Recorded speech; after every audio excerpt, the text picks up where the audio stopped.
നിങ്ങളുടെ favourite shows ഇനി ഒരിക്കലും മിസ്സാവില്ല. ഇപ്പോൾ C5 കാണും നിങ്ങളുടെ ഫേവറേറ്റ് ഷോ തികച്ചും സൗജന്യമായി. ഭർത്താവായി ചേച്ചി പിണക്കത്തിലാണോ? ഇതുവരെ അങ്ങനെ സംഭവിച്ചിട്ടില്ല. ഇനി നാളെ ലച്ചു പറഞ്ഞതുപോലെ സംഭവിക്കാതിരിക്കട്ടെ. അയ്യോ, ചേച്ചിക്ക് അങ്ങനെയൊന്നും വരില്ല. എന്റെയും പ്രാർത്ഥന അത് തന്നെയാ. ഈ താലി എനിക്ക് ദേവി തന്നതാ. എന്താ സംഭവിച്ചതെന്ന് ലച്ചുവിനൊന്ന് പറയാമോ? സഞ്ജുവേട്ടന്റെ ഫോട്ടോ കാണിച്ച് എന്റെ മുറച്ചെറുക്കനായ വല്യമ്മ കല്യാണം ഉറപ്പിച്ചത്. മുമ്പ് പറഞ്ഞ കഥകൾ തന്നെയാ അവൾ ആവർത്തിക്കുന്നത്.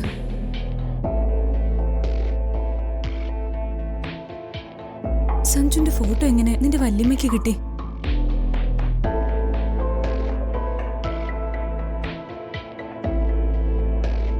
അതെനിക്കറിയില്ല ചേച്ചി. ഫോട്ടോയിൽ കണ്ട ആളിനെ ലച്ചുവിന് ഓർമ്മയില്ലേ? അതല്ലേ സഞ്ജുവേട്ടൻ. സഞ്ജയ് പിന്നെ ആരാ? അതും സഞ്ജുവേട്ടനാ. പിന്നെന്താ നിന്നെ ഇവിടെ കണ്ടിട്ട് സഞ്ജു പരിചയമില്ലാത്ത പോലെ നിന്നത്? അതെനിക്കറിയില്ല. എന്നിവിടെ എത്തിച്ച് സഞ്ജുട്ടൻ പോയി കളഞ്ഞു. ഞാൻ നിന്നിവിടെ കൊണ്ടുവിട്ടിട്ട് പോകുന്നത് നീ കണ്ടോ? ഞാൻ കണ്ണു തുറക്കുമ്പോഴാ വീട്ടിലെത്തിയ വിവരം തന്നെ അറിയുന്നത്. അങ്ങനെയെങ്കിൽ സഞ്ജു കല്യാണം കഴിഞ്ഞു വന്ന ലച്ചുവിനെ ബോധമില്ലാത്ത നിലയിൽ ഈ വീടിന്റെ മുറ്റത്ത് കിടത്തിയിട്ട് കടന്നു കളഞ്ഞു എന്നല്ലേ കരുതാൻ? ഞാനിപ്പോ ഉറങ്ങിപ്പോയതായിരിക്കും ചേച്ചി. വീട്ടുകാരെന്ത് പറയുന്നു പേടിച്ച് മാറി നിന്നതായിരിക്കും.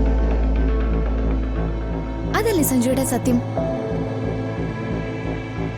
എനിക്കിവിടെ സഞ്ജുവേട്ടന്റെ തണലേ ഉള്ളൂ. സഞ്ജുവേട്ടൻ എന്തിനാ എന്നെ വിഷമിപ്പിക്കുന്നേ?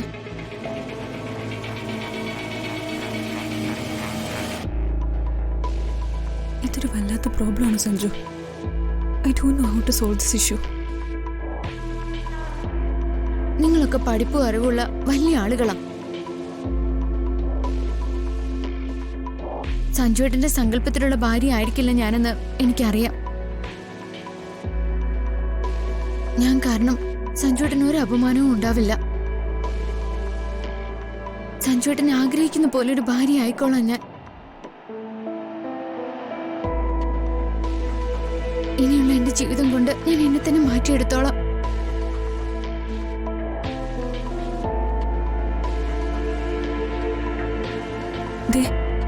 ലച്ചു റൂമിലേക്ക് പൊയ്ക്കോ. ലച്ചുവിന് സങ്കടാവുന്ന ഒന്നും ഇവിടെ ഉണ്ടാവില്ല.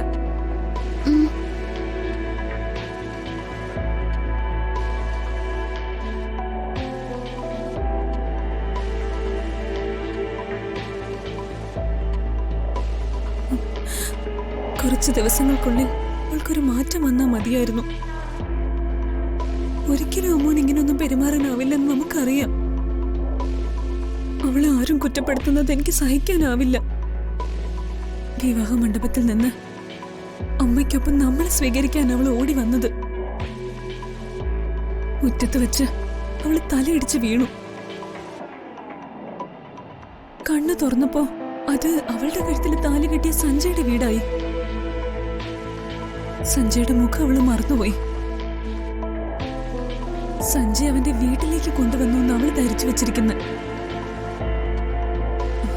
സഞ്ജയ് വന്നാൽ തീരാവുന്ന പ്രശ്നമേ ഉള്ളൂ. മറന്നുപോയവനെ എങ്ങനെ തിരിച്ചറിയാനാ? നമുക്ക് നോക്കാം. അമ്മു ഈ വീട്ടിലല്ലേ നിൽക്കുന്നേ. സഞ്ജു ടെൻഷൻ ആവാതിരുന്നാ മതി.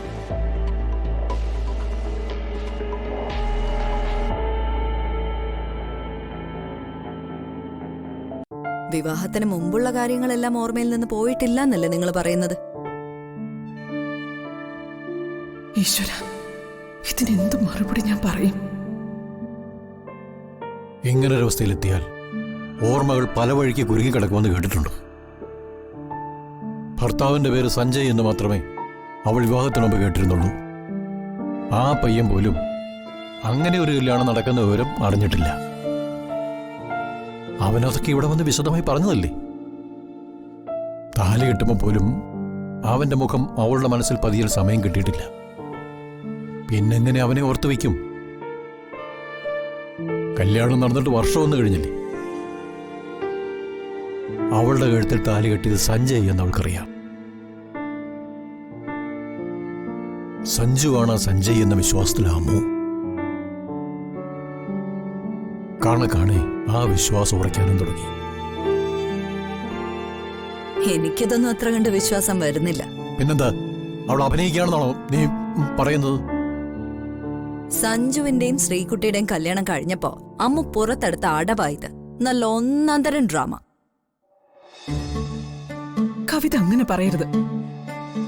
സഞ്ജുവിന്റെയും ശ്രീകുട്ടിയുടെയും കല്യാണം നടന്നു കാണാൻ അവള് നടത്തിയ ശ്രമങ്ങളൊന്നും മറന്നു കളയരുത്.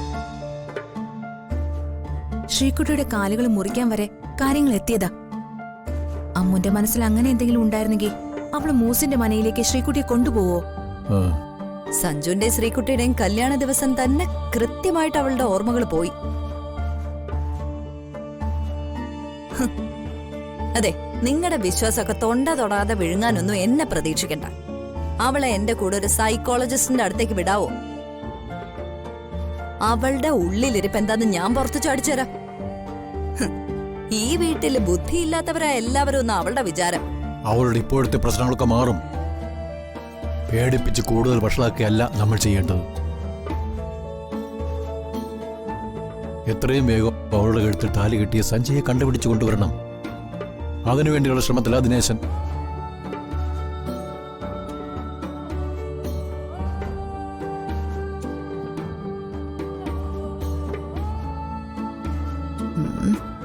അതെ, അവളെ നിങ്ങളൊക്കെ ചേർന്ന് തലയിലെടുത്ത് വെച്ചോണ്ട് നടന്നല്ലേ? അവിടെ ഇരുന്ന് അവസരം വന്നപ്പോ അവള് മർമ്മത്ത് തന്നെ കൊത്തി. സഞ്ജു അവളുടെ ഭർത്താവെന്ന് അമ്മ പറയുമ്പോ എങ്ങനെ അവന് മറ്റൊരു പെണ്ണിന്റെ കൂടെ കഴിയാനാവും? ആ ധാരണ മാറുക തന്നെ ചെയ്യും. ആ വീഴ്ചയിലെ ഷോക്കിലെ അവള്. വീഴ്ചയിലെ ഷോക്കാണെങ്കിൽ പരസ്പര വിരുദ്ധമായിട്ടായിരിക്കുമല്ലോ പെരുമാറുന്നത്. അവളെ കണ്ടിട്ട് എനിക്കൊരു കുഴപ്പം തോന്നുന്നില്ല. ശരിക്കും സഞ്ജുന്റെ ഇന്നത്തെ ഫസ്റ്റ് നൈറ്റ് ആരുടെ കൂടെ ആയിരിക്കും? ലച്ചുവിന്റെ കൂടെയോ ശ്രീകുട്ടിയുടെ ഒപ്പോ? കവിതേച്ചിക്ക് അതിലൊരു സംശയവും വേണ്ട. സഞ്ജുവിന്റെ ഭാര്യ ശ്രീകുട്ടി തന്നെയാ. നീ കാത്തിരുന്നോടി. ശരിക്കുള്ള കളികൾ മംഗലശ്ശേരിക്കാർ കാണാനിരിക്കുന്നതേ ഉള്ളൂ.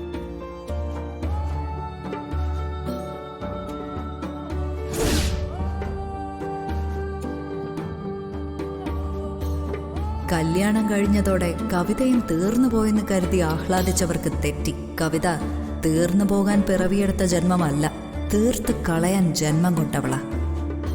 ഡൗൺലോഡ് ചെയ്യൂ C5 ആപ്പ്. കാണൂ എല്ലാ എപ്പിസോഡുകളും സൗജന്യമായി.